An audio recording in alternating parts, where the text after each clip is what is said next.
My mother-in-law held a small, faded red box.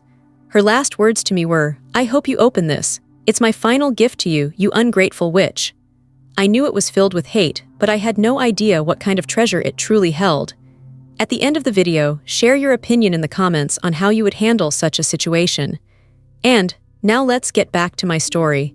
It all started 12 years ago when I met David.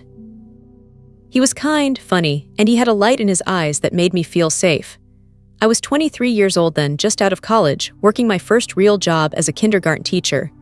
I came from a small family, just me and my loving parents, and I always dreamed of a big family, lots of love, and a warm home. David seemed to be everything I ever wanted. He was close to his mother, Martha, and that seemed sweet at first. I admired his devotion. I thought it showed a good heart. Oh, how wrong I was.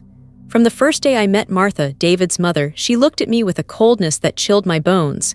It was at a Sunday dinner at her house. David had warned me that his mother could be a bit traditional, but I was ready to charm her. I brought her a bouquet of her favorite flowers, red roses, and a homemade apple pie, just like my grandmother taught me. I smiled, I listened, I tried to make conversation. But she barely looked at me. When I offered her a slice of pie, she said, "Oh dear, did you buy this from the store? My David only eats homemade pie and yours looks heavy." My face burned. David just cleared his throat and changed the subject. That was my first warning sign, a tiny crack in the perfect picture I had painted. We dated for 2 years, and during that time, Martha's jabs became more frequent, like tiny needles pricking my skin. If I wore a new dress, she'd say, "That's a bold choice for you. Are you sure David likes bright colors?" If I cooked dinner at David's apartment, she'd call and remind him how she made his favorite dish, implying mine wasn't good enough. David would always defend me, but it was a weak defense, a quick "Mom, stop it" that she easily ignored. He always seemed to be caught between us, and I foolishly felt sorry for him. I thought if we got married, she would accept me as family. I believed love could conquer all, even a difficult mother-in-law. We got engaged after 2 years. I was so happy. David gave me a beautiful ring, and I felt like my dreams were finally coming true, but Martha's bitterness just grew. She tried to pick out my wedding dress, saying my taste was too common. She insisted on choosing the wedding venue, the flowers, even the guest list. She wanted to invite all her distant cousins, people David barely knew, and leave out my own aunts and uncles. I tried to stand my ground, gently, politely. I said, "Martha, this is David and my day. We want it to be special for us." She just stared at me with her sharp eyes and said, "Special for you? You think you deserve special? My son deserves a proper wedding, not some cheap affair you're planning." David, for once, stepped in more firmly. He said, "Mom, enough, it's our wedding." But he didn't really fight her. He just quieted her down for a moment. The wedding day itself was beautiful, despite Martha's constant sighs and eye rolls from the front row. She wore a deep purple dress, almost black, looking like a storm cloud in my otherwise bright day. After the wedding, we moved into a small house that David owned. It was humble, but it was ours. I was so excited to make it a home. I spent days painting walls, planting flowers in the small garden, and picking out furniture. I poured my heart into it. Martha lived only 15 minutes away, and her visits became a daily torture. She didn't call, she just showed up. Sometimes she would just walk in without knocking, holding a key she must have taken from David. She'd walk straight into our bedroom, look through my closet, and say things like, "Are you sure this shirt fits you, dear? It looks a bit tight." Or she'd go to the kitchen and critique every single spice jar. "Why do you have 2 types of oregano? Such a waste." She would rearrange my dishes, telling me I loaded the dishwasher wrong. She even moved my carefully placed photos on the mantelpiece, saying, "This one of David is much better here. Yours can go in a drawer." I felt like a stranger in my own home. My sanctuary was constantly invaded. One time I had spent hours cooking a special birthday dinner for David. It was his 30th birthday.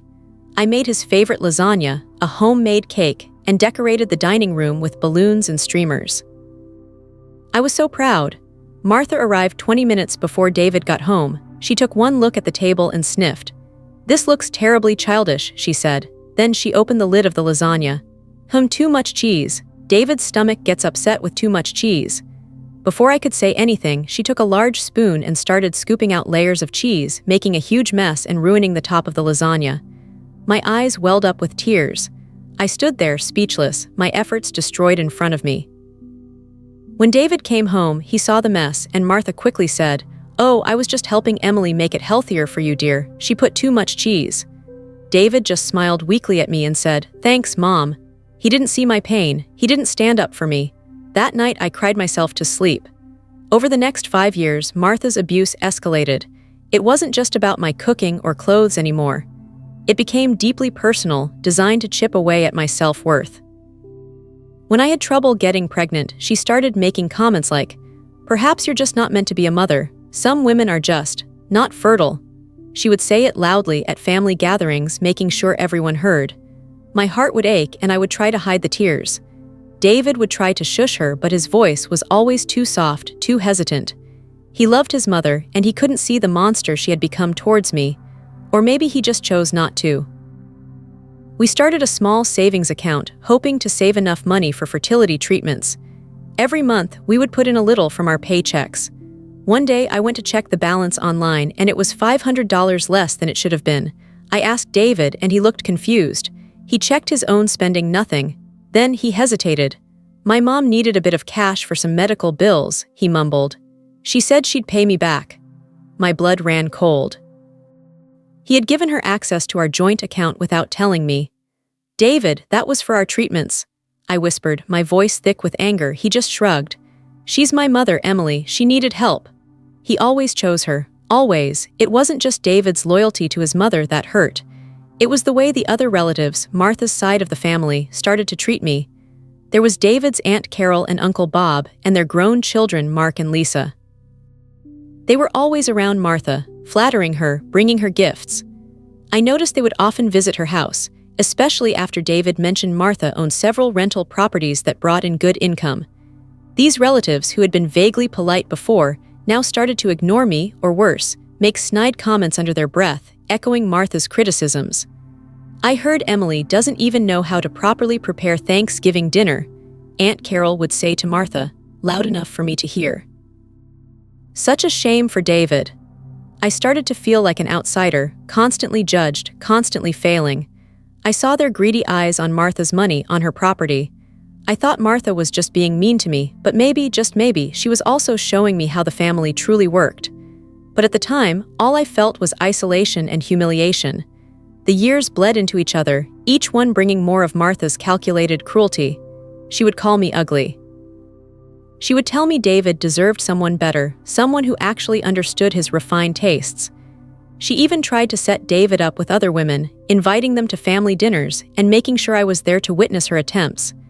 "David, remember Sarah from college?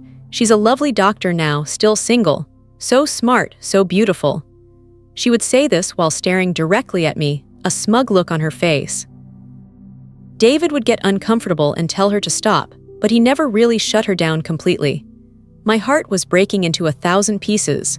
I loved David, or at least the man I thought he was, the man he used to be before his mother completely consumed him.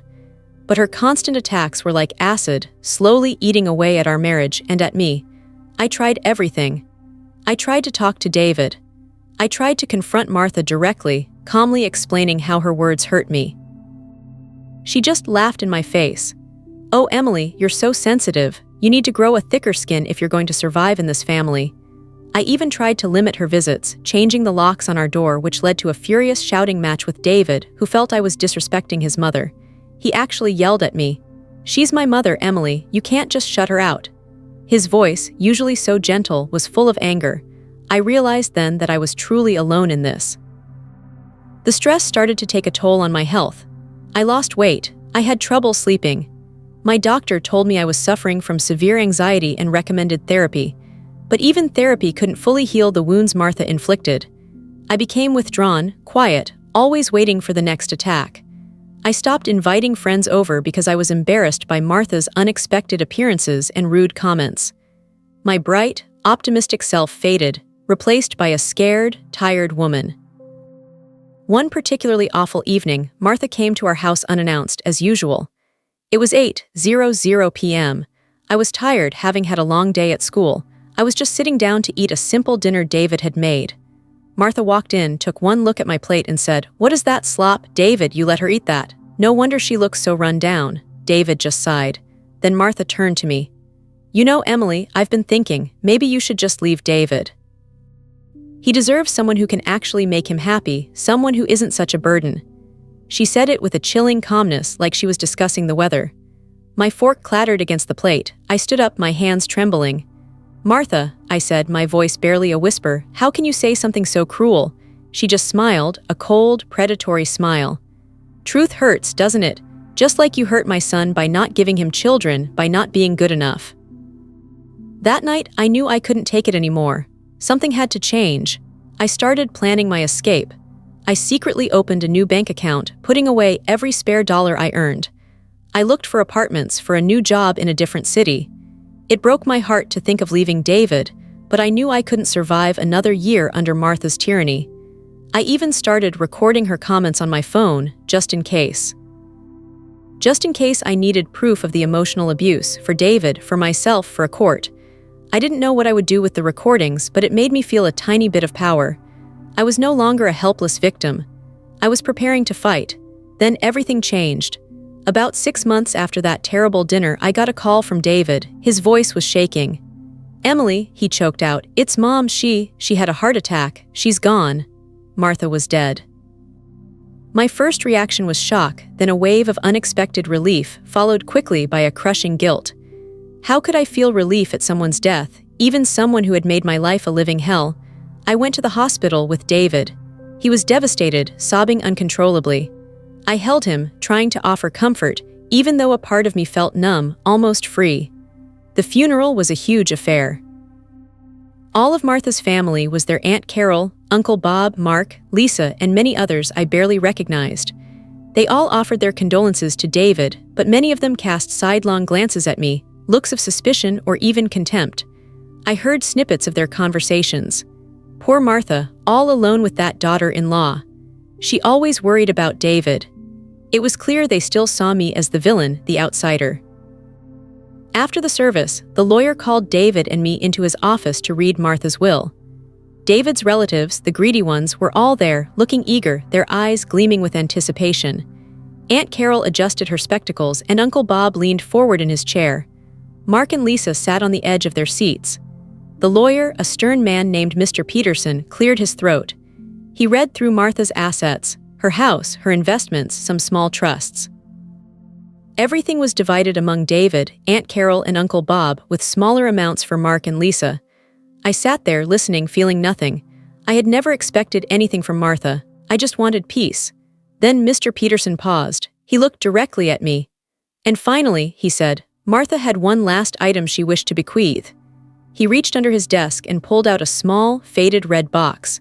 The very same box Martha had held, the one she spoke of with her last breath. This box, Mr. Peterson continued, is for Emily, and it comes with a sealed letter to be read by Emily and Emily alone. A gasp went through the room. David looked shocked. Aunt Carol scoffed loudly. "A red box? What kind of trick is this?" she muttered. Uncle Bob grumbled something about Martha always being dramatic. I slowly walked forward and took the box from Mr. Peterson. It felt light, almost empty. I turned it over in my hands. It was old, made of dark red wood, with a tarnished brass clasp. I knew this box. Martha used to keep her old, ugly buttons in it. I expected some final, cruel joke, a letter filled with insults, maybe some worthless trinket to mock me. I remembered her last words. "I hope you open this. It's my final gift to you, you ungrateful witch." I clutched the box tightly, my heart pounding.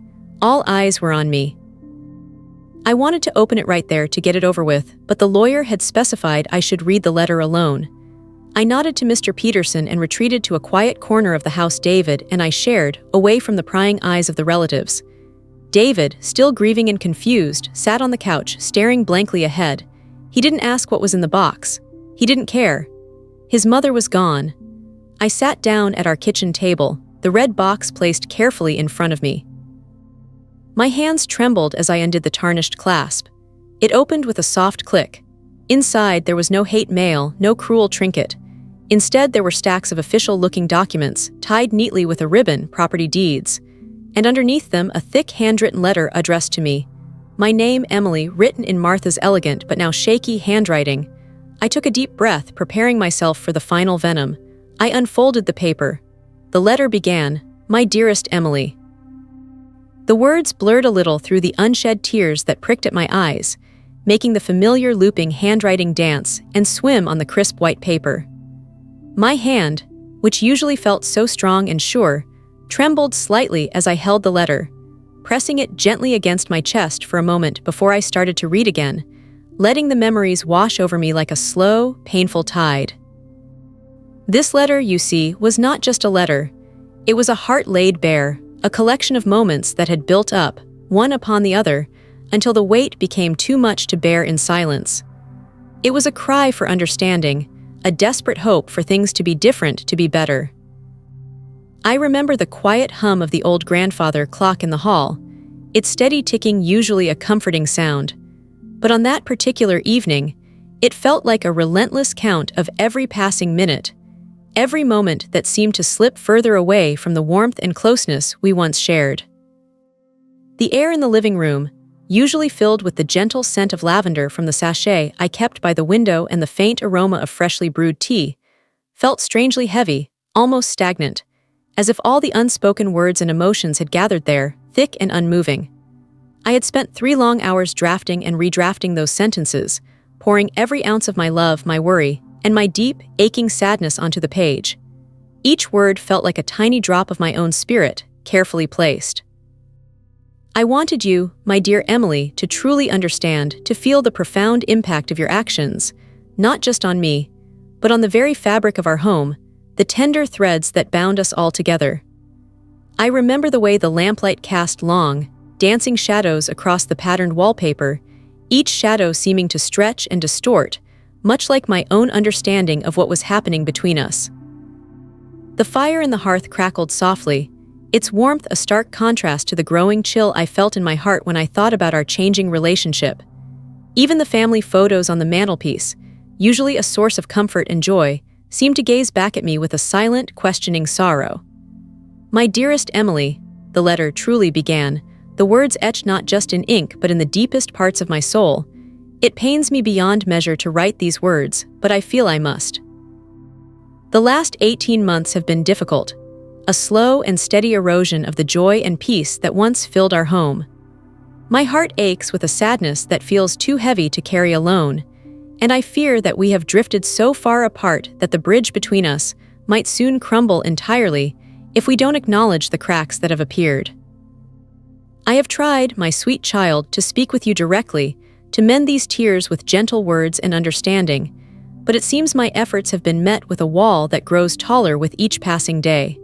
So I am writing, hoping that perhaps, through these written words, you might truly hear what I have been trying so desperately to say." I paused, remembering the heavy sigh that escaped my lips as I wrote that opening paragraph. The very act of committing those feelings to paper felt like a defeat, a concession that direct conversation had failed. I picked up my pen again, its tip scratching softly against the thick paper, a small, persistent sound in the vast quiet of the evening. "Do you remember, Emily, that afternoon about 10 months ago, after your 16th birthday party? You had received some lovely gifts, including that beautiful silver necklace from your Aunt Sarah, the one with the tiny sapphire pendant. I had watched you open it, your eyes sparkling with genuine delight, and I felt a warmth spread through me, seeing you so happy. Later that day, as I was tidying up the kitchen, I noticed you had left a small pile of wrapping paper and ribbons on the counter, right next to the sink, despite the recycling bin being only 3 steps away. I didn't say anything immediately, thinking perhaps you were just caught up in the excitement and would come back for it. But 10 minutes passed, then 30 minutes, and the paper remained there, a crumpled testament to thoughtlessness. I walked past it 4 times, each time a tiny knot forming in my stomach. Finally, I gently reminded you, as you sat engrossed in a video on your phone in the living room, "Emily, sweetheart, could you please put the wrapping paper in the recycling? It's just by the door." I remember the way you looked up slowly, your eyes still half glued to the bright screen, your face a mask of mild annoyance. The soft glow of the phone illuminated your features, highlighting a subtle frown. You didn't respond right away, and a quiet tension began to fill the air, making the space between us feel suddenly vast. The only sound was the faint, tinny music from your phone. After a long 5 seconds, you sighed, a deep, exaggerated sound that seemed to vibrate through the whole room. "Mom, can't you just do it?" You mumbled, your voice barely above a whisper, yet it felt like a shout in the stillness. You didn't even lift your head fully, your gaze already drifting back to the captivating world on your screen. My heart sank. It wasn't about the wrapping paper, Emily. It was about the casual disregard, the assumption that my time, my effort, was less valuable than your entertainment. It was about the expectation that I would simply pick up after you, without question or complaint. I felt a sting in my eyes, but I pushed it down. "Emily," I said, my voice softer than I intended, "it's your mess, dear. I'd appreciate it if you took care of it yourself." You huffed, a sharp, dismissive sound that was loud enough to be heard clearly. Then you slowly, reluctantly, pushed yourself off the sofa, your movements deliberately slow and burdened. Each step you took towards the kitchen seemed to carry the weight of the world. You picked up the paper, not bothering to flatten it, and tossed it into the recycling bin with a clatter that was just a little too loud, a little too forceful. You didn't look at me. You didn't say sorry or okay. You just turned on your heel and stalked back to the sofa, immediately resuming your video. The air around you, I swear, felt cold, prickly, and it left a lasting chill in the room long after you were absorbed in your phone again. That was just a small thing, Emily, a tiny pebble, but it was the first time I felt a distinct shift, a coldness where there had always been warmth. I closed my eyes, remembering the dull ache that had settled in my chest that day. It was a precursor, a warning of what was to come. I dipped my pen into the inkwell again, the black liquid gleaming under the lamplight. Then there was the incident about 7 months ago involving your younger brother, Thomas. He was only 8 years old at the time, and he had spent 2 full days carefully building a magnificent castle out of his Lego bricks. It stood proudly on the living room rug, a testament to his patience and creativity. He was so proud of it, pointing out every tiny detail, the drawbridge, the flags, the little knight standing guard. He had even used a special gold brick for the king's crown. You know how much joy those simple toys bring him. One evening, you came home from school, clearly in a foul mood, slamming the front door with such force that a small picture frame on the hall table actually rattled, nearly falling over. The sound echoed through the house, a harsh punctuation mark in the quiet afternoon. I was in the kitchen preparing dinner, and I heard Thomas gasp from the living room. I rushed in, my heart pounding, to find Thomas standing over his ruined castle, his face streaked with tears, his lower lip trembling. The carefully constructed walls were scattered, the towers toppled, the tiny knights lying helpless amongst the plastic rubble. You were standing there, Emily, right next to the mess, your backpack still slung over one shoulder, looking down at the devastation with a strangely blank expression. "Emily, what happened?" I asked, my voice tight with shock and concern. Thomas sobbed, pointing a small, trembling finger at you. "She kicked it, Mama. She kicked my castle." You finally looked up at me, your eyes narrowed slightly. "It was in the way," you said, your tone flat, devoid of any remorse. "I almost tripped. He shouldn't leave his toys everywhere." The words were cold, sharp, cutting through the air like tiny shards of ice. The smell of the dinner I was cooking, usually so comforting, now seemed to mingle with a sudden, unpleasant odor of anger and injustice. I could almost taste the bitterness in the air. The bright afternoon sunlight streaming through the window seemed to dim, casting long, accusing shadows across the scene. "Emily," I pleaded, trying to keep my voice steady, "it was clearly not in the way of the main walkway. It was by the fireplace where he always builds his big structures. And even if it was, you could have just walked around it or asked him to move it. You didn't need to destroy it.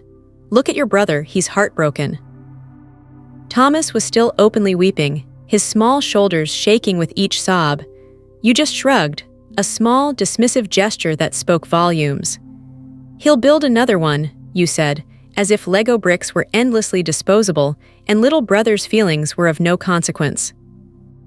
Then, without another word, you walked past him, past me, and headed straight up the stairs to your room, leaving Thomas sobbing amongst the colorful plastic debris and me standing there, utterly speechless, feeling a wave of utter helplessness wash over me.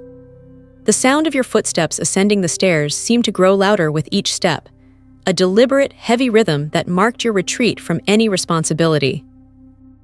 The door to your room slammed shut with a definitive thud, sealing off not just your space, but it felt a piece of my hope. The silence that followed was deafening, broken only by Thomas's heartbroken cries. That day, Emily, a different kind of silence entered our home, one filled with unspoken pain and a deep sense of betrayal. It was the silence of a barrier being built, brick by emotional brick, between you and us. I paused again, feeling the weight of that memory, the sharp sting of Thomas's tears and Emily's cold indifference. It had been a truly difficult day, one where I had spent 2 hours comforting Thomas, helping him to painstakingly rebuild his castle, piece by painstaking piece, while a hollow ache resided in my own heart. The very air had seemed to hold the residue of conflict, a heavy, suffocating blanket that pressed down on all of us. The usual cheerful chatter and light-hearted banter that filled our home after school were replaced by a quiet, strained tension. Even the birds outside, usually so vocal in the late afternoon, seemed hushed, their songs muted by the heavy atmosphere.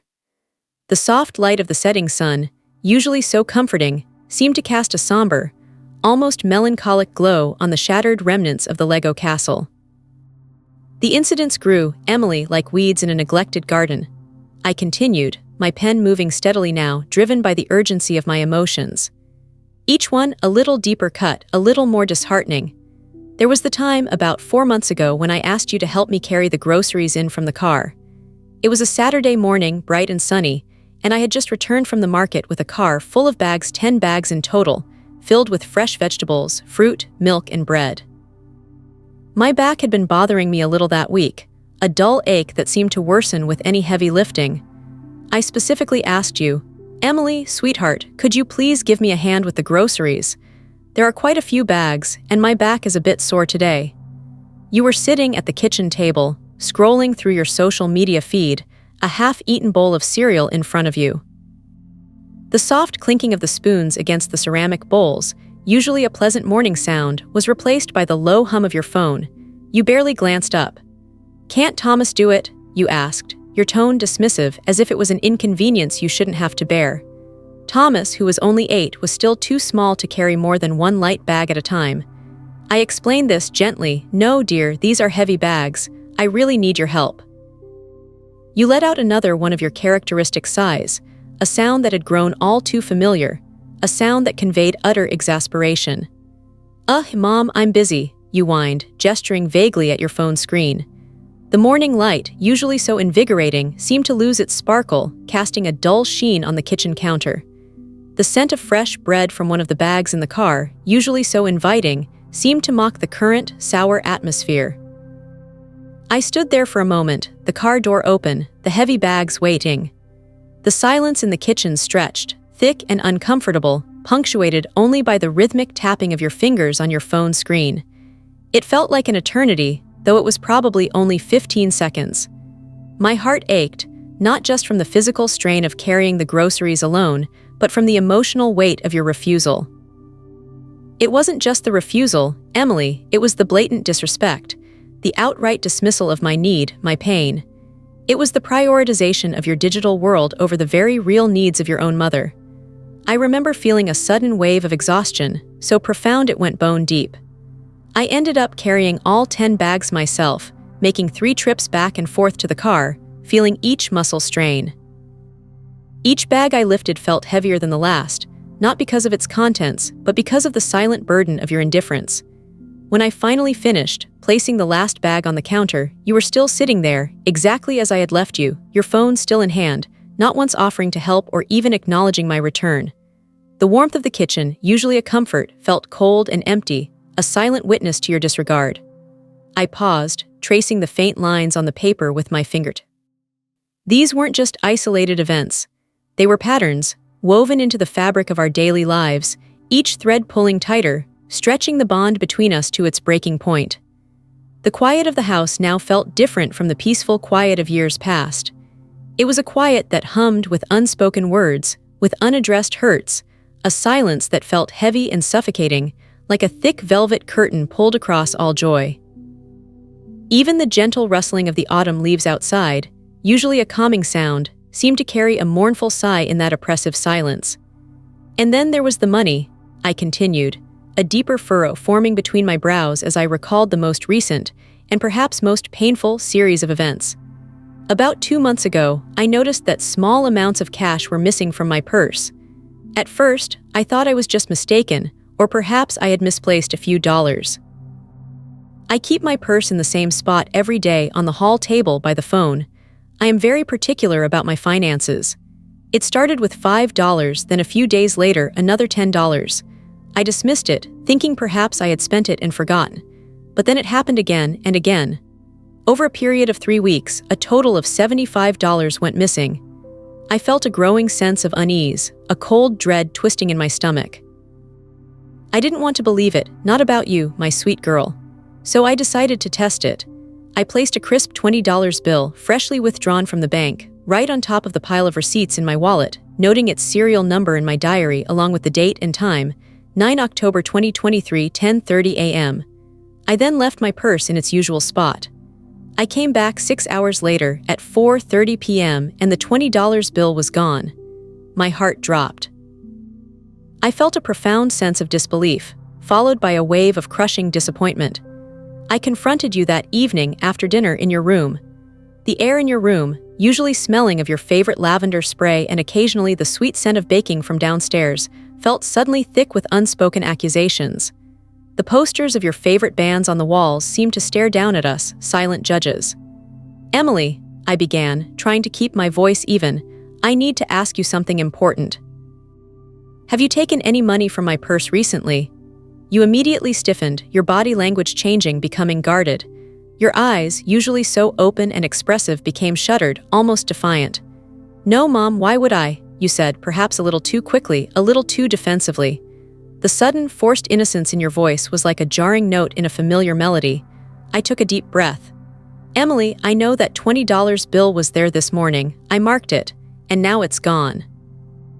The words hung in the air, heavy and undeniable. You didn't deny it then. Instead, your face hardened, a mask of indignation replacing the feigned innocence. So what if I did? You snapped, your voice rising, laced with an aggressive edge I had never heard before. I needed it. You never give me enough allowance. All my friends have more money for clothes and going out. My mind reeled. Not only had you stolen from me, but you were justifying it, turning the blame back on me. Emily, I said, my voice barely a whisper, you asked me for $15 last week and I gave it to you. You get a weekly allowance of $25 which we agreed upon, and if you need more you can always earn extra by helping around the house, which you rarely do anymore. I felt the sting of tears in my eyes, tears of hurt and confusion. It wasn't the money itself, Emily. It was the breach of trust, the deception, the casual dismissal of my feelings and our family's shared values. It was the feeling that my own child could look me in the eye and lie, and then, when caught, offer no remorse, only anger and entitlement. The silence that followed was truly awful, thick with betrayal. The very air seemed to crackle with tension, making the small hairs on my arms stand on end. The gentle breeze rustling the leaves outside your window, usually so soothing, now felt like a mournful sigh, mirroring the deep sorrow in my heart. I closed my eyes, a single tear escaping and tracing a slow, warm path down my cheek, leaving a faint, salty taste on my lips. The smell of the paper, the faint scent of ink, brought me back to the present, to the quiet living room, to the task of articulating this pain. These incidents, each one a sharp splinter, had embedded themselves deep within my memory, refusing to heal. The silence in the house after that confrontation about the money had been the most profound yet. It wasn't the silence of peace, but the quiet of something broken, something irrevocably damaged.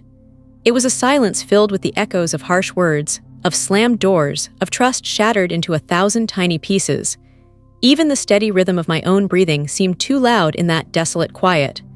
The only sound was the distant murmur of the street, a world continuing oblivious to the internal earthquake shaking our home. And it's not just these large, overt acts, Emily. It's also the countless small indignities, the daily barbs that prick and sting, I continued, pushing through the emotional exhaustion. Like the way you now rarely make eye contact when I speak to you, preferring to gaze at the ceiling or out the window as if my words are a tedious drone.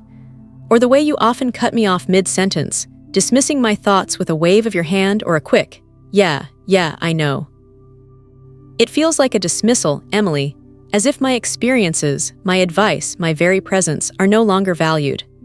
I remember just last week, on 15 November 2023, I was trying to tell you about a funny story that happened at the grocery store, a little old lady who accidentally tried to pay with a coupon for dog food.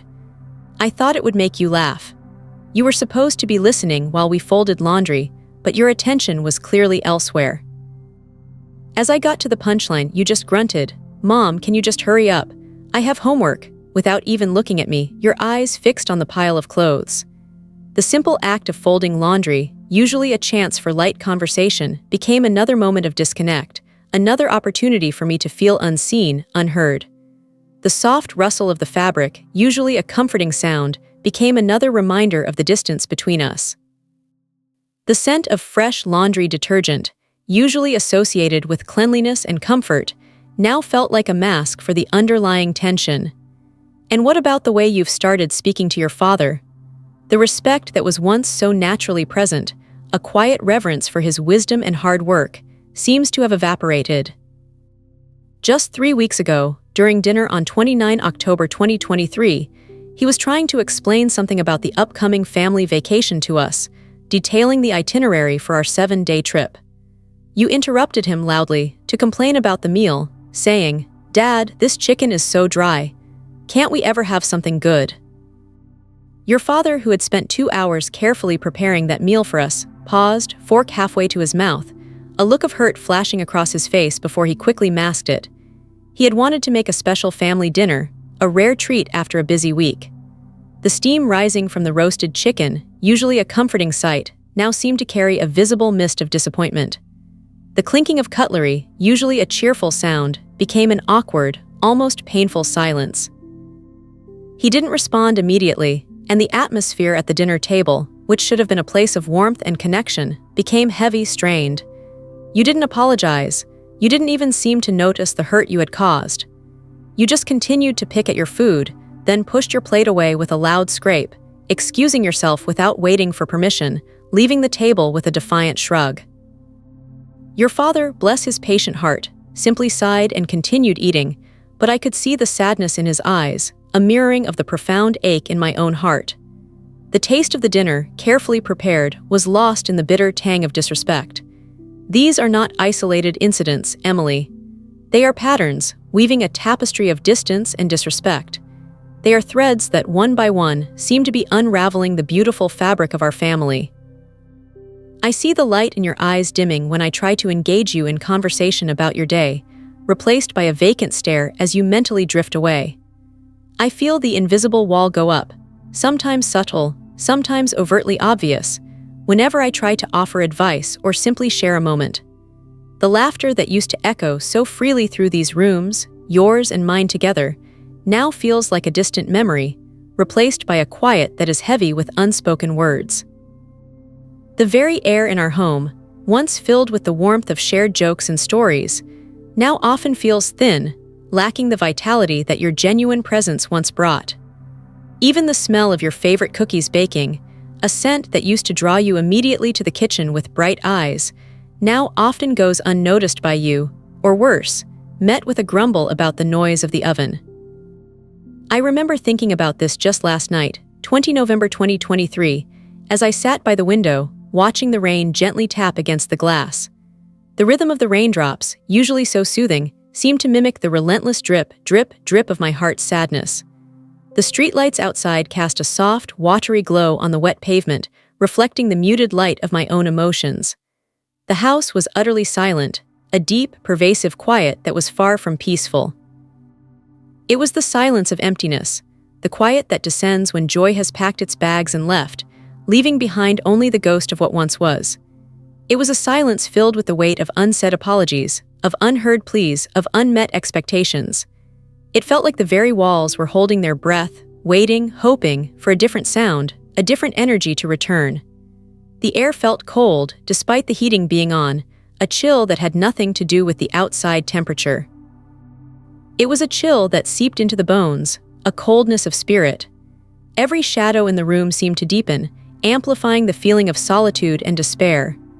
The absence of your cheerful chatter, the lack of your bright, infectious laughter, created a void that vibrated with a profound sense of loss. It was a silence that spoke volumes, Emily, a testimony to the growing chasm between us. I sat there for what felt like 45 minutes, just listening to that silence, feeling its oppressive presence, wishing I could somehow conjure the warmth and connection back into our lives with a mere thought. The only comfort was the flickering flame of a small candle on the windowsill, its tiny light a fragile beacon in the overwhelming darkness of my thoughts. I am writing this, not to accuse you, my darling Emily, but because my heart is breaking. I remember holding you as a tiny baby, your delicate hand grasping my finger, your innocent eyes looking up at me with absolute trust. I remember your first steps, your first words, the joy in your face when you learned to ride your bicycle with 2 wheels. Every memory is precious, a jewel in the crown of my life. And to see that beautiful, bright spirit clouded by indifference, by anger, by a lack of respect, it tears at the very fabric of my being. I feel as though I am losing you, piece by painful piece, and I don't know how to stop it. I've tried to talk, to listen, to understand. I've given you space, and I've tried to pull you closer. Nothing seems to reach through the barrier you have erected. I recall a conversation about 5 months ago, around 18 June 2023, when I tried to discuss your growing academic struggles. Your grades had been slipping in 3 of your core subjects: math, science, and English. Your teachers had called me twice to express their concerns. I scheduled an evening to sit down with you, just you and me, over cups of herbal tea and your favorite sugar cookies. The soft glow of the kitchen light, usually so inviting, seemed to reflect a nervous tremor in my hands as I poured the tea. I started by saying, "Emily, your teachers are a bit worried about your grades. I am too.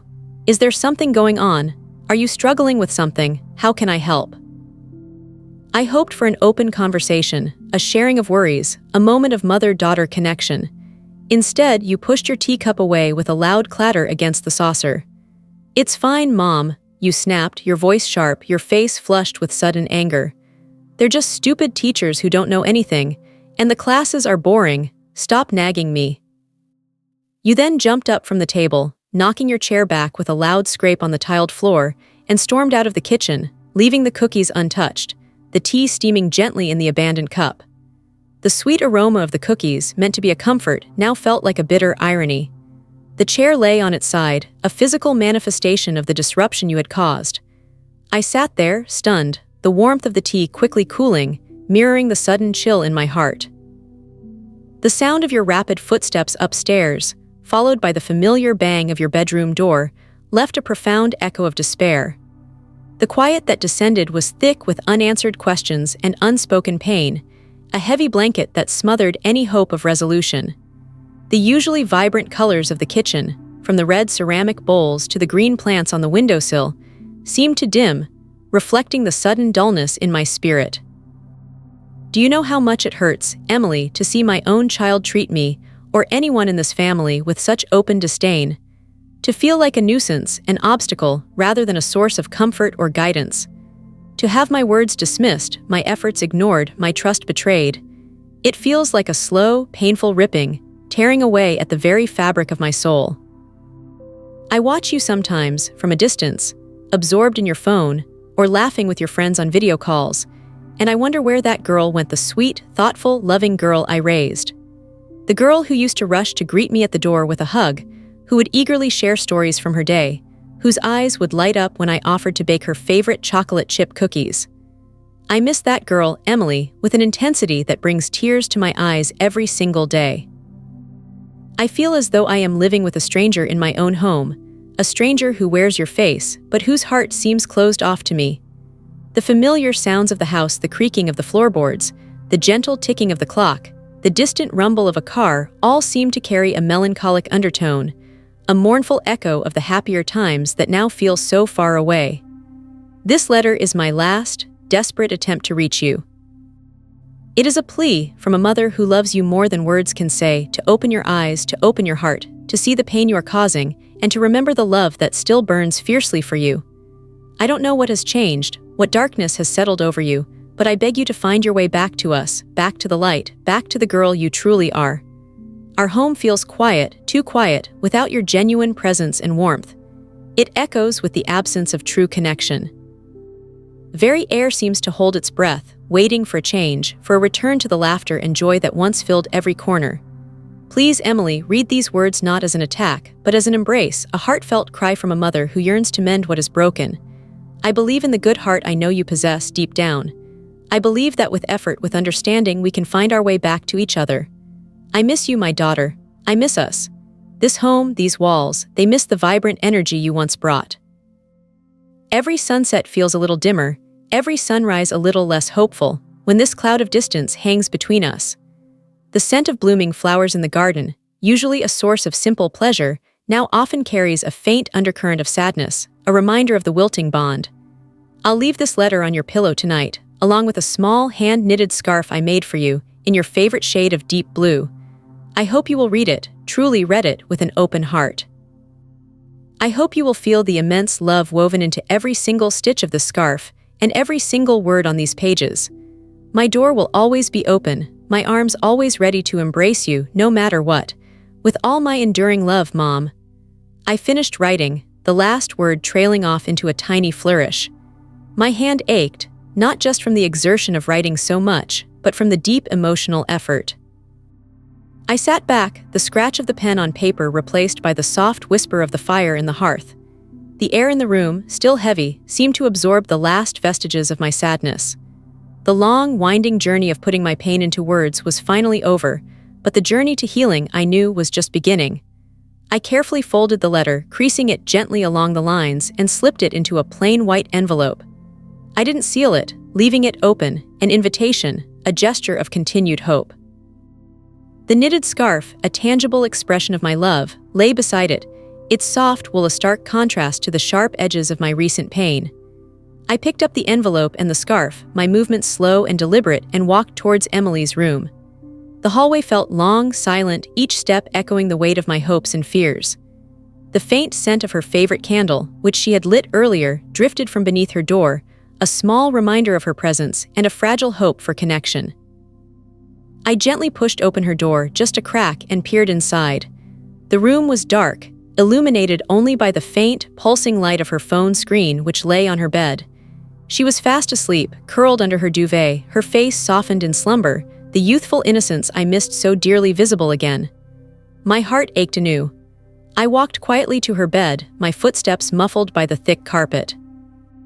I placed the letter and the scarf on her pillow, right beside her head, so they would be the first thing she saw when she woke up. I stood there for a long 2 minutes just watching her, a silent prayer forming in my heart. I leaned down and gently kissed her forehead, a feather-light touch, before turning and leaving the room, closing the door softly behind me. The house was completely silent now, save for the rhythmic ticking of the grandfather clock from downstairs, a steadfast companion in the quiet of the night. I walked back to my own room, feeling a profound sense of exhaustion but also a fragile flicker of hope. I had spoken my truth. I had laid bare my heart. Now it was up to her.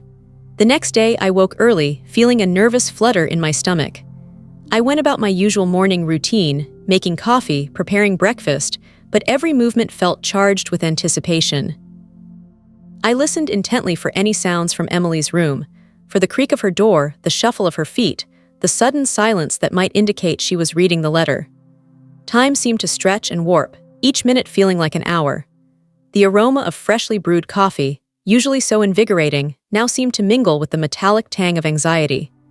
The gentle morning light, usually a source of comfort, now seemed to highlight every dust mote dancing in the air, each one a tiny reminder of the heavy waiting. Finally, after what felt like an eternity, I heard the soft creak of her door opening, followed by her light footsteps down the hall. My heart pounded. I was in the kitchen, pretending to be absorbed in wiping down the counter, my back to the hallway, but my ears were straining, every nerve alert. I heard her pause and then the sound of her entering the kitchen. I turned slowly, my breath held. Emily was standing there, the deep blue scarf draped around her neck. She was holding the letter in her hand, still folded, but her fingers were tracing the creases, a thoughtful, almost hesitant gesture. Her eyes, usually so guarded, held a softness I hadn't seen in months, perhaps even years. There were faint red marks around her eyes as if she had been crying. The sight of it twisted my heart. The morning light streamed through the kitchen window, bathing her in a soft, ethereal glow, making the vibrant blue of the scarf stand out against her fair skin. The quiet between us was different this time, not the heavy, oppressive silence of pain, but a fragile, expectant quiet, pregnant with possibility. "Mom," she said, her voice soft, barely a whisper, yet it reached me clear as a bell across the small space. I read your letter." Her voice was thick, slightly hoarse, as if she had cried for a long time. She took a step closer, then another, until she was standing just a few feet away from me. The air around her, which had felt so cold and prickly for so long, now seemed to carry a faint warmth, a hint of the girl I knew. I didn't speak. I simply nodded, my own throat suddenly too tight to form words. I watched her, my eyes welling up with tears of relief and hope. She looked down at the letter in her hand, then back up at me, her eyes brimming with unshed tears. "I'm so sorry, Mom," she whispered, the words barely audible, yet they carried the weight of 18 months of pain, of regret, of understanding finally dawning. "I'm so sorry for everything." The dam broke then. The tears I had been holding back for so long, the tears of worry, of hurt, of silent despair, cascaded down my cheeks. I took a step towards her, then another, and then, in a moment that felt both fragile and immensely powerful, she dropped the letter, letting it fall silently to the floor, and stepped into my outstretched arms. I held her close, feeling the warmth of her body, the familiar comfort of her embrace. Her hair smelled of her usual shampoo, a scent that was suddenly, profoundly comforting. Her soft sobs mingled with my own quiet tears, a symphony of release and reconciliation. It wasn't an instant fix, of course. True healing, like mending a precious vase, takes time, patience, and careful attention to each broken piece. But in that moment, in the warmth of our embrace, I knew deep in my soul that the first, most crucial step had been taken. The chasm had not fully closed, but a bridge, albeit a fragile one, had been built. The silence in the kitchen was now filled with the gentle sounds of our crying, a sound that, for the first time in what felt like an eternity, brought with it the promise of hope, of repair, of a future where warmth and connection could once again thrive. The sunlight felt brighter, the coffee aroma sweeter, and the very air seemed to light, shedding its oppressive weight. The small, plain white envelope lay on the polished kitchen floor, its contents, a mother's raw, loving heart, finally heard. And that, my dear friends, is the power of love. The power of speaking your truth, even when it's hard, even when your heart is breaking. Sometimes, all it takes is a moment of raw honesty, a humble apology, and an open embrace to begin the long, beautiful journey back to each other. If you found this story touching, please give this video a big thumbs up, and don't forget to hit that subscribe button to hear more stories from Aunt Me's Fireside Stories. We love having you join us by the fire. Oh, dear hearts, I do apologize. My emotions, they sometimes get the better of me, and I jump ahead, don't I? Giving you that little sign-off when the truth is, the story of my dear mother, Eleanor, and the trials she faced, it's far from over. Please draw a little closer to the warmth, for the real heartache, the deeper currents of disrespect that began to swirl around her, truly began to pick up speed after that initial period of quiet adjustment. It wasn't just a matter of settling in. It became a slow, creeping erosion of her peace, piece by painful piece. The initial days, you see, were like a calm before a storm, or perhaps a false dawn before the true darkness set in. Mother had tried so hard to make herself useful, to not be a burden. She would fold laundry with her arthritic fingers, making neat stacks of brightly colored clothes, even though the pain would shoot up her arms like tiny, sharp needles. She'd offer to help prepare dinner, but her offers were usually met with a polite, yet firm, shake of the head from Sarah, her daughter-in-law. "Oh no, Mama, you rest. We've got it," Sarah would say, but the tone, it wasn't warm. It was clipped, almost like a dismissal. It felt like a wall being built, brick by slow brick, between Mother and the life within her own son's home. The house itself, which had once felt like a haven, slowly began to change its tune for Mother. The vibrant laughter that used to echo through the rooms from the grandchildren, Thomas and Lily, grew less frequent around her. When she entered a room, a hush would fall, not always immediate but noticeable. It was a strange, heavy silence that wasn't peaceful. It was watchful. It felt like the air itself grew thick and hard to breathe. The gentle ticking of the grandfather clock in the hall seemed to grow louder, filling the void where conversations used to be. The sunbeams that streamed through the windows, usually casting warm, golden squares on the polished wooden floor, now seemed to highlight the dust motes dancing in the air, unseen and uncleaned, a tiny testament to a growing neglect. a silent witness to the subtle shifts in the atmosphere. The scent of fresh coffee in the mornings, once a welcoming aroma, sometimes held a hint of something stale, a forgotten pot from the day before, just like a forgotten soul. Mother would often sit by the window in the living room, a worn Bible open on her lap, but her gaze would be fixed on the garden, lost in thought. She wasn't truly reading, she was listening. Listening to the distant clatter of pots from the kitchen, signaling a meal being prepared that she hadn't been asked to help with, or the muffled sounds of the television from another room, knowing that a family movie night was happening without her. Her heart would ache, a dull, persistent throb beneath her ribs. Her fingers, gnarled and bony, would unconsciously trace the faded patterns on the Bible's cover, seeking comfort in the familiar texture. The first truly sharp incident, the one that really cut her, happened one crisp Tuesday evening. Mother loved the ritual of dinner, the gathering of family, the sharing of stories from the day. She would come to the dining room a few minutes early, her neat, gray hair pinned back, a fresh, clean apron tied around her waist, always hoping to lend a hand, even if it was just setting the table. On this particular evening, she found Sarah and David, her son, already seated, talking quietly with Thomas and Lily, their children. The table was mostly set, plates and cutlery gleaming under the soft glow of the chandelier. But there was one empty space, her space, and it was just empty. No plate, no fork, no glass. She stood there, a small, invisible woman in the doorway, the warm kitchen air drifting around her, carrying the scent of roasting chicken and herbs. The air in the dining room, however, felt distinctly cooler, almost unwelcoming. She cleared her throat gently. "Oh, my dears, am I early?" she asked, her voice a little shaky, a little too bright. Sarah looked up, her expression a mix of surprise and something else Mother couldn't quite place, perhaps a fleeting annoyance. "Oh, Mama, we thought you weren't hungry," Sarah said, but her eyes didn't meet Mother's. "You had that little snack earlier, remember?" Mother remembered the single cracker and a small glass of water she'd had a few hours prior, trying not to trouble anyone. Her stomach rumbled now, a quiet, almost embarrassing sound.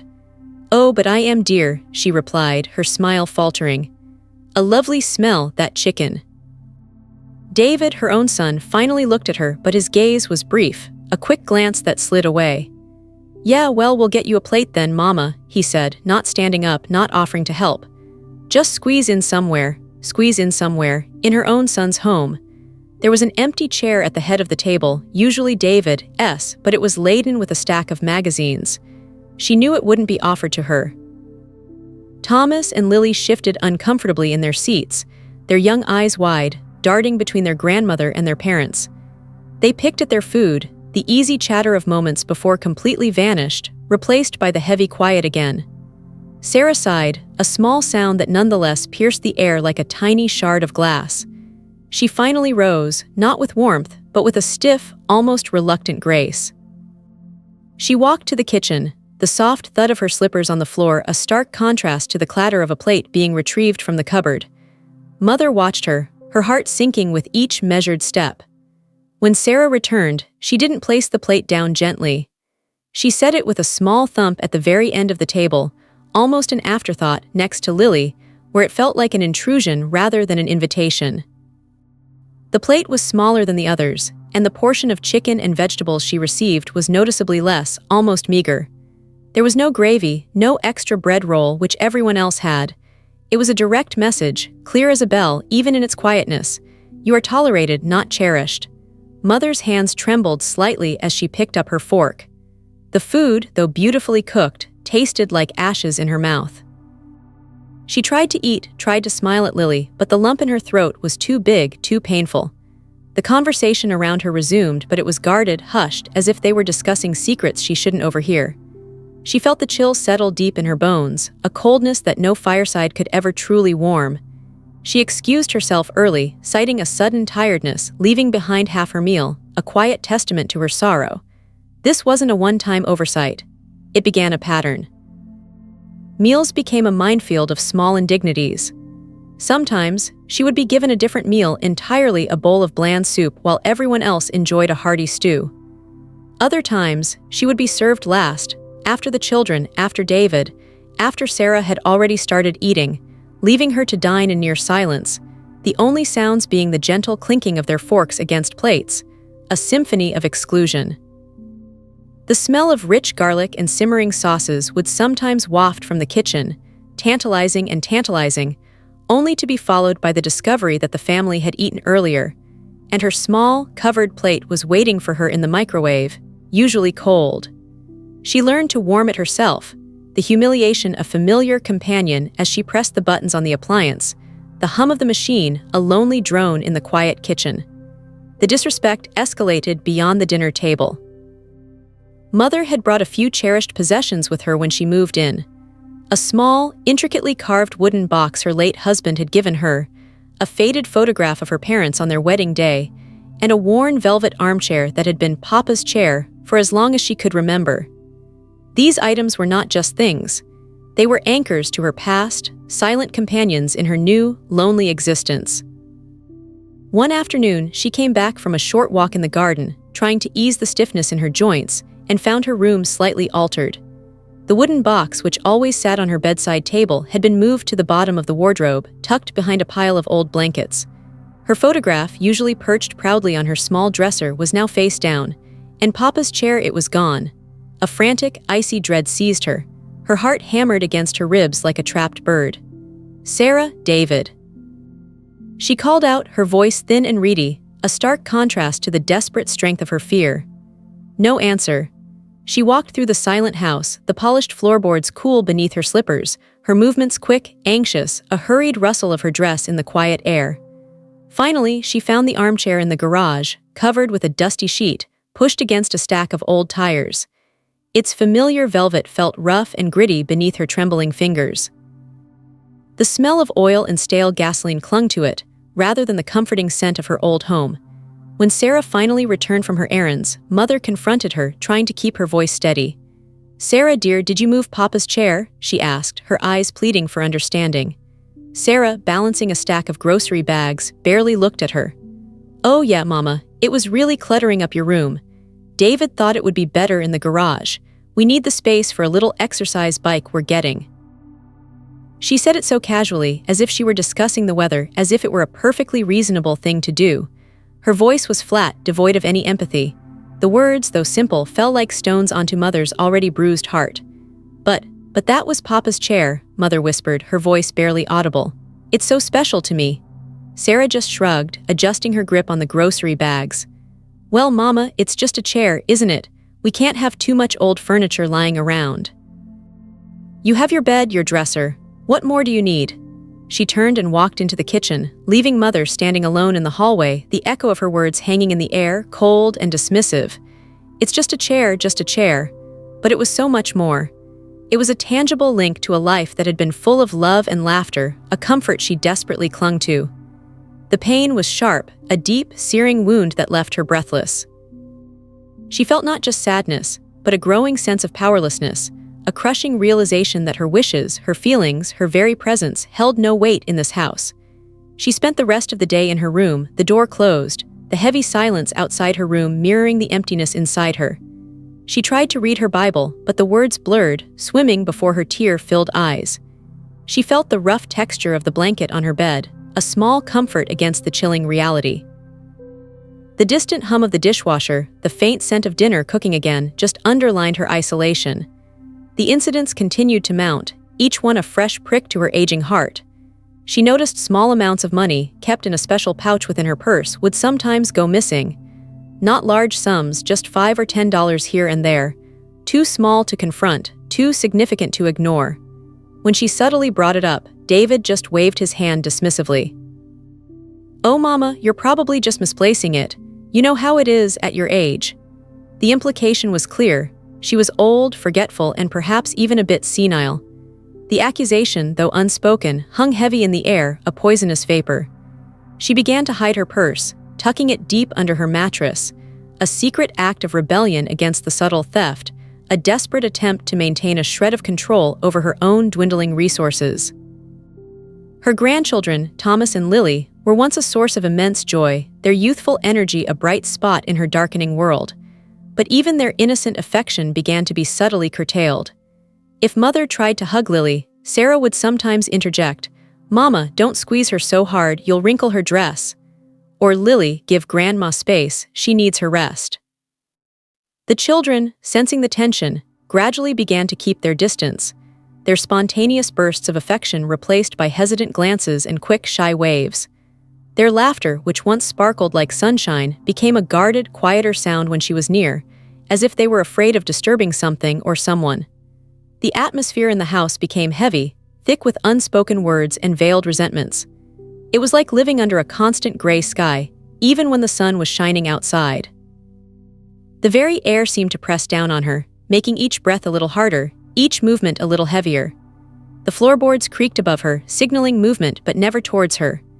Doors would close, not with gentle clicks, but often with a definitive thud, marking off territories, enclosing rooms, excluding her. The silence that fell when she entered a communal space was no longer just watchful, it was dismissive, a palpable wall that rose between her and the others. She could feel the chill of it on her skin, a shiver that had nothing to do with the temperature. Mother started spending more and more time in her room, a sanctuary of sorts, yet also a prison. She would watch the dust motes dance in the afternoon light that slanted through her window, each tiny particle a silent dancer in the vast, empty stage of her loneliness. She would listen to the distant sounds of the family living their lives, the television, the murmur of voices, the clatter of cutlery, and each sound was a reminder of her exclusion, a poignant symphony of what she had lost. The gentle hum of the refrigerator in the kitchen, a sound that used to signify the bounty of home, now just served to highlight the emptiness in her own heart. The scent of pine cleaner used throughout the house would sometimes waft into her room, sharp and almost stinging, a harsh reminder of a cleanliness that didn't extend to her emotional well-being. Her reflection in the mirror began to show a woman she barely recognized. Eyes that held a profound sadness, lines etched deeper by sorrow than by age, a spirit that felt weary to its very core. She would often touch her own face, her fingers tracing the map of her pain, wondering how she could have become so invisible, so unwanted in the very place that was meant to be her refuge. The soft, familiar fabric of her nightgown, usually a comfort, now felt like a shroud, clinging to her skin with a silent weight. She started losing her appetite. The delicious aromas of meals from the kitchen, which once brought a comforting warmth, now just made her stomach clench with anxiety. Food tasted bland, like cardboard in her mouth. She found herself pushing her plate away, half-eaten, feeling a profound emptiness that no amount of food could fill. Her weight dwindled, her clothes hanging loose on her frame, a visual testament to the toll the disrespect was taking on her body as well as her spirit. The loose fabric of her sleeves would brush against her skin, a constant, gentle reminder of her fading presence. The pinnacle of this cold disregard, the incident that truly broke something inside her, occurred on her 75th birthday. Mother had mentioned it a few weeks prior, not asking for a grand celebration, just a quiet family dinner, perhaps a small cake. She yearned for the simple warmth of shared memory, a recognition of her life, her journey. She even hinted at a favorite apple pie recipe, a sweet, tart delight that had always been a hit with the family in happier times. The day arrived, bright and clear, but the brightness outside felt like a cruel joke to the growing shadow in her heart. She woke early, a nervous flutter in her stomach, filled with a fragile hope. She picked out her best dress, a soft lavender color that always made her feel a little more cheerful, and styled her hair with extra care, pinning a small, silver brooch her husband had given her into the neat bun at the back of her head. The scent of her familiar face cream, usually comforting, felt strangely sharp and biting against her skin today. Hours passed. Mid-morning came and went. Lunch was a hurried affair, with Sarah and David rushing off to what they vaguely described as errands. Thomas and Lily were at school, their usual joyous greetings replaced by quick goodbyes. No one mentioned her birthday, not a single card, not a whispered, "Happy birthday, Mama." The house felt particularly silent that day, a silence so profound it roared in her ears, vibrating in the very bones of the house.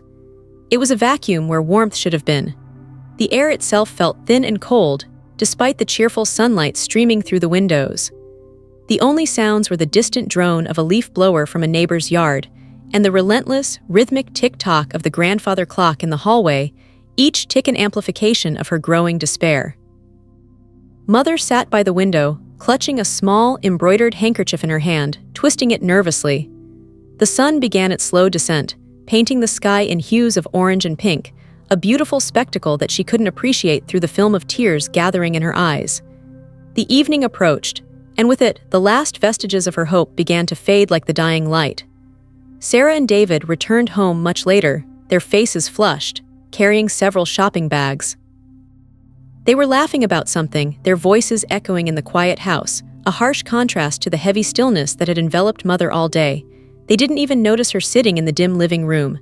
"Mama, still up?" David asked, glancing at her as he headed for the kitchen, his voice casual, almost bored. Mother cleared her throat, her voice rusty from disuse. "Yes, dear, just waiting." Sarah followed him, already rummaging through the grocery bags. "Waiting for what, Mama?" "Dinner's going to be late tonight. We had to pick up some last-minute things for Thomas's school project. You can warm yourself a can of soup if you're hungry." The words hit her with the force of a physical blow. Thomas's school project, not her birthday, not a celebration, not even an acknowledgement. It was then, in that moment, as the scent of fresh groceries and the sound of casual chatter filled the kitchen, that Mother truly understood. She was not just ignored, she was forgotten. Erased.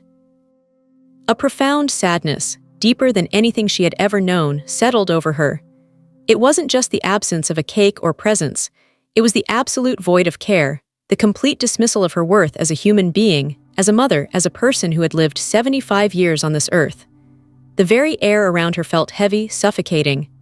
Her hands, resting on her lap, felt cold and numb, despite the mild evening air. A single tear traced a path down her wrinkled cheek, feeling like a scorching brand against her skin. She stood up slowly, each movement a Herculean effort, her joints aching with a pain that went beyond the physical. She walked past the brightly lit kitchen, where Sarah and David were now animatedly discussing Thomas's project, their backs to her, completely oblivious. She didn't say a word. There was nothing left to say. The silence around her now was not just heavy, it was absolute. It was the silence of a heart that had finally broken, a spirit that had withered under the relentless onslaught of indifference. She went to her room, closed the door softly, and for the first time in her life, she truly felt utterly, completely alone. She pulled the thin blanket over her, not for warmth, but for comfort, pressing her face into the rough fabric, as if to muffle the silent scream inside her soul. The familiar scent of her own room, a mixture of old books and lavender sachets, was the only thing that felt real and comforting in a world that had become entirely alien.